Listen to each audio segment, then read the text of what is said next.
आरव मिश्रा है। मैं ये कहानी इसलिए नहीं सुना रहा कि आपको डराऊं। मैं इसलिए सुना रहा हूं क्योंकि अगर मैं नहीं बोलूंगा तो शायद आप बोलने लगोगे। अगर अभी आप अकेले हो, अगर आपके कमरे में पूरी तरह सन्नाटा है और अगर आपने कभी अचानक बिना वजह अपना नाम सुना है तो यही वीडियो बंद कर दो, क्योंकि यह कहानी सिर्फ सुनी नहीं जाती, ये शुरू हो जाती है। सब कुछ उस रात से शुरू हुआ जब मैंने पहली बार घड़ी देखी। 3:07 सुबह। मैं लखनऊ में रहता था। नॉर्मल लड़का, नाइट शिफ्ट। उस रात मैं थका हुआ था, नींद गहरी थी। अचानक फोन बजा। वो जो रिंगटोन होती है ना, जो सीधे दिल के अंदर घुस जाती है। मैंने आंख खोली, घड़ी देखी। 3:07 मैंने कॉल उठाया। पहले 3 सेकंड कुछ नहीं, फिर सांसों की आवाज। लेकिन ये नॉर्मल सांसें नहीं थी, ये ऐसी थी जैसे कोई बहुत देर से रो रहा हो और अब सांस ले पा रहा हो। मैंने कॉल काट दी और मुझे लगा बस गलती से कॉल होगी, लेकिन यही मेरी सबसे बड़ी गलती थी। अगली रात फिर वही फोन बजा। 3:07 मैंने इस बार कॉल काटने से पहले स्क्रीन देखी। नो कॉलर आईडी, कॉल खत्म। मैंने कॉल लॉग खोला, कुछ नहीं, कोई इनकमिंग नहीं, कोई मिस नहीं। ऐसा लगा जैसे फोन मुझसे झूठ बोल रहा हो। तीसरी रात, चौथी रात, हर बार सांसें थोड़ी ज्यादा करीब, जैसे वो आवाज फोन के अंदर नहीं, मेरे कमरे में हो।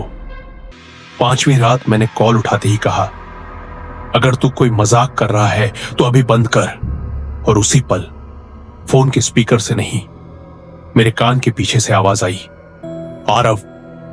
मैंने फोन गिरा दिया, घड़ी देखी। 3:07। अगली सुबह मां का दरवाजा नहीं खुला।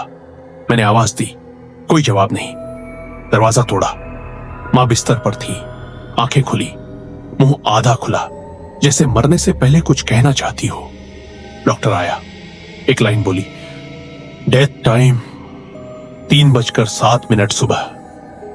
मेरे पैर कांप गए। शाम को मां का फोन मिला, गैलरी में एक वीडियो, रिकॉर्ड टाइम 3:07 वीडियो में मां, आरव, अगर तू ये देख रहा है तो समझ लेना, वो आवाज अब तुझे सुनाई देने लगी है। मैंने कोशिश की इसे रोकने की, लेकिन ये नाम लेती है और जो नाम एक बार ले ले उसे छोड़ती नहीं। वीडियो यहीं खत्म नहीं हुआ।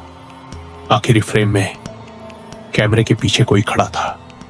मैंने जूम किया, वो परछाई मेरी थी।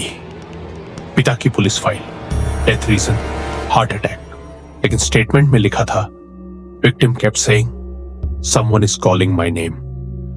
टाइम 3:07। और तभी मुझे समझ आया, ये मेरे साथ पहली बार नहीं हो रहा। मेरे लैपटॉप में एक फोल्डर था, नाम डू नॉट लिस्टन, अंदर 7 ऑडियो फाइल्स, सब मेरी आवाज में। हर फाइल में मैं वही बोल रहा था। अगर तू ये सुन रहा है तो तू फिर से 3:07 पर पहुंच चुका है। मुझे याद आया, मैं ये कहानी पहले भी सुना चुका हूं। मैं बस हर बार भूल जाता हूं।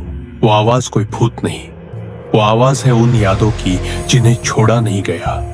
और जब कोई अपना नाम सुन ले तो वो याद बन जाता है।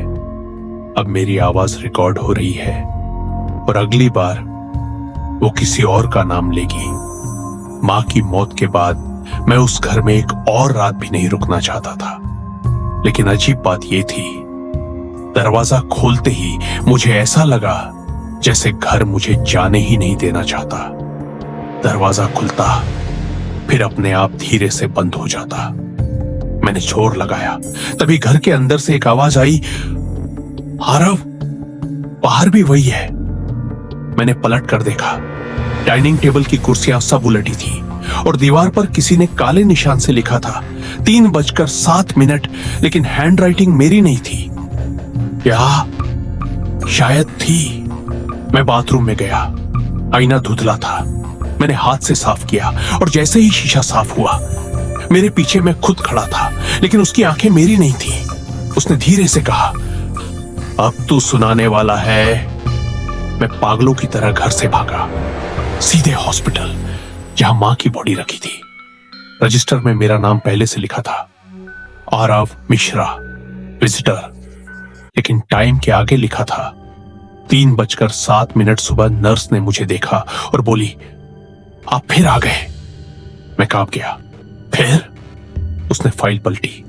आप पिछले 6 महीनों से हर हफ्ते यहीं आते हैं। मेरे पैरों से जमीन खिसक गई। हॉस्पिटल के बेसमेंट में पुरानी फाइलें थी। वहीं मुझे मिला पोस्टमार्टम रिपोर्ट, अराव मिश्रा कारण मृत्यु, गंभीर मनोवैज्ञानिक तनाव समय मृत्यु। 3:07 सुबह दिनांक, आज से 6 महीने पहले। मैं जिंदा नहीं था। मैं कभी घर से भागा ही नहीं। मैं उसी रात मर चुका था जब मैंने पहली बार वो कॉल उठाई थी। मेरे फोन में अचानक घंटी बजी।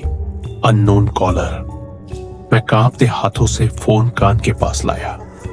उधर से मेरी ही आवाज, आरव, अब तू समझ गया। मुझे सब समझ आ गया। हर इंसान मरने के बाद खामोश नहीं होता। कुछ लोग इतना डर, इतना पछतावा, इतनी यादें छोड़ जाते हैं कि वो आवाज बन जाते हैं, और ये आवाजें खाली जगह ढूंढती हैं, जिंदा लोगों के दिमाग। मैं इसलिए चुना गया क्योंकि मैं चुप रहता था, मैं सुनता था। अब मैं आपसे बात कर रहा हूं।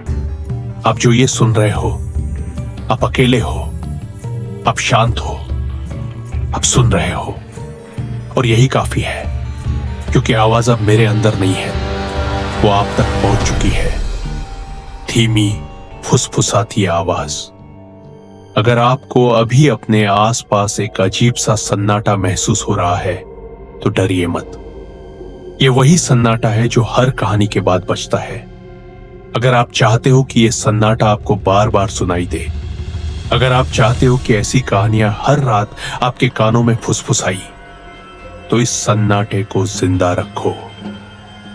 खूनी सन्नाटा को सब्सक्राइब करो, क्योंकि जहां खामोशी होती है वहीं कहानी शुरू होती है।